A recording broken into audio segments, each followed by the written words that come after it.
बाजार समितीत आवक घटल्याने पालेभाज्यांचे बाजारभाव सध्या चांगलेच तेजीमध्ये असल्याचे पाहायला मिळत आहे। पुणे जिल्ह्याच्या ओतूर कृषी उत्पन्न बाजार समितीत पुढच्या काळातही बाजारभाव चढे राहण्याचा अंदाज व्यापाऱ्यांनी व्यक्त केलाय। दुष्काळ अवकाळी पावसामुळे शेतीमालावर परिणाम झाल्याचं पाहायला मिळतं। तर ओतूर कृषी बाजार समितीतून याचा आढावा घेतलाय आमचे प्रतिनिधी हेमंत चापुडे यांनी। पाहू। सध्या पालेभाज्यांचे बाजारभाव चांगलेच तेजीत असून गृहिणींचं बजेट जरी कोलमडलं असलं तरी दुसरीकडे मात्र दुष्काळाचा फटका बळीराजा शेतकऱ्याला बसलेला आहे। दुष्काळाची गंभीर परिस्थिती असताना कमी पाण्याच्या प्रमाणात शेतकऱ्यांनी शेतीमाल घेतला, परिणामी त्याचं उत्पन्न घटलेलं आहे। अशा परिस्थितीमुळे बाजारभाव तेजीत आहे। मी सध्या जुन्नर कृषी उत्पन्न बाजार समितीतील ओतूर उपबाजारात आलेलो। आपण या ठिकाणी जर परिस्थिती पाहिली तर शेतकऱ्यांनी शेतीमाल विक्रीसाठी आणलेला आहे। बाजारभाव तेजीत आहेत। नक्की बाजारभाव तेजीची काय कारण आहेत आपल्या सोबत बोलण्यासाठी व्यापारी आहेत, आपण त्यांच्याशी बोलणार आहोत। काय सांगाल, बाजारभाव तेजीत आहेत, काय परिस्थिती आहे सध्या? प्रचंड भाव तेजीत आहेत। शेतकऱ्यांचं वातावरण अत्यानुकूल आहे। साधारणपणे ज्वेलरी मिरचीला बाजार 900 ते 1000 रुपयाचे बाजार कालपर्यंत होते, आज 850 ते 900 रुपये बाजार आहे। बाजारभाव पुढच्या काळात असेच राहतील की पाऊस झाल्यावर कमी होतील? नाही, बाजारभाव प्रचंड प्रमाणात चांगले राहतील, असेच बाजारभाव राहतील, कमी होणार नाही। नक्कीच यापुढच्या काळातही बाजारभाव असेच तेजीत राहणार असून उत्पन्न घटल्याने परिणामी बाजारभाव वाढलेली स्थिती या ठिकाणी बाजार समितीत पाहायला मिळत आहे। हेमंत चापुडे, झी मीडिया, ओतूर, पुणे। आणि आता बातमी आहे वाशिम जिल्ह्यातून। वाशिम जिल्ह्यात पुढील 4 दिवसात मान्सून अधिक सक्रिय होणार असल्याने खरीप पेरणीला शेतकऱ्यांनी सुरुवात केली आहे। यंदाच्या खरीप हंगामामध्ये जिल्ह्यात एकूण 4,05,180 हेक्टर क्षेत्रावर पीक पेरणीचे नियोजन कृषी विभागाकडून करण्यात आले आहे। आणि यामध्ये कपाशी, ज्वारी, उडीद, मूग, तूर, तीळ, बाजरी या पिकांसह इतर पिकांचाही समावेश आहे। तर जिल्ह्यात जवळपास 75% क्षेत्रावर सोयाबीन पिकाच्या पेरणीचं नियोजन आहे। तर बोगस बी बियाण्यांपासून शेतकऱ्यांची फसवणूक टाळण्यासाठी कृषी विभागाने 7 भरारी पथकं आणि 14 नियंत्रण कक्ष स्थापन केली आहेत। तर शेतकऱ्यांनीही पेरणीला सुरुवात केली आहे। याचाच आढावा घेतलाय आमचे प्रतिनिधी गणेश मोहोळे यांनी। वाशिम जिल्ह्यामध्ये मान्सूनचा पाऊस सक्रिय झाल्यानंतर शेतकऱ्यांनी पेरणीला सुरुवात केलेली आहे। माझ्या पाठीमागे बघू शकता तुम्ही, ट्रॅक्टरच्या सहाय्याने ही पेरणी सुरू आहे।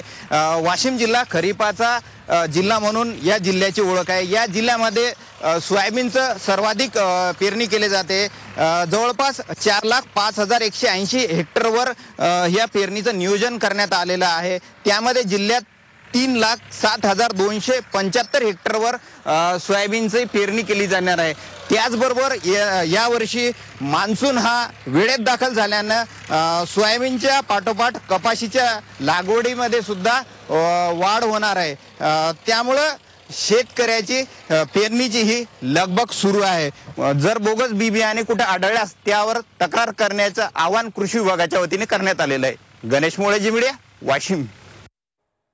आणि आता घेऊयात कृषी क्षेत्रातील बातम्यांचा वेगवान आढावा। बातमी नंदुरबारमधून। नंदुरबार जिल्ह्यातील शहादा तालुक्यात सलग दुसऱ्या दिवशीही पावसाची जोरदार हजेरी सुरू आहे। वादळ वाऱ्यासह जोरदार पावसामुळे शेती पिकांना चांगला फायदा होणार आहे। त्याचप्रमाणे पिण्याच्या पाण्याचा प्रश्नही काही अंशी मिटण्याची शक्यता वर्तवण्यात येते।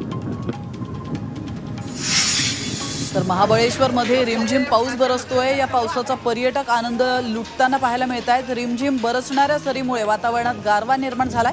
काही ठिकाणी धुक्याची चादर पसरली आहे आणि याचा मनमुराद पर्यटक आनंद लुटताना पाहायला मिळतात। वाशिम जिल्ह्यात झालेल्या जोरदार पावसामुळे शेतकऱ्यांनी कपाशीच्या लागवडीला सुरुवात केली आहे। यावर्षी मान्सून वेळेवर दाखल झाल्यानं कपाशीच्या लागवड क्षेत्रामध्ये वाढ होणार आहे। यंदा मृग नक्षत्रात पावसाचं आगमन झाल्याने शेतकऱ्यांनी पेरणीच्या कामांना सुरुवात केली आहे। बातमी साताऱ्यातून। सातारा जिल्ह्यात चांगला पाऊस झाल्याने शेतकऱ्यांनी पेरणीची कामं सुरू केली आहेत। त्यामुळे खतं आणि बियाणे खरेदी करण्यासाठी शेतकऱ्यांची लगबग सुरू आहे। यावर्षी चांगल्या पावसाच्या अपेक्षेमुळे शेतकऱ्यांमध्ये आनंदाचं वातावरण आहे।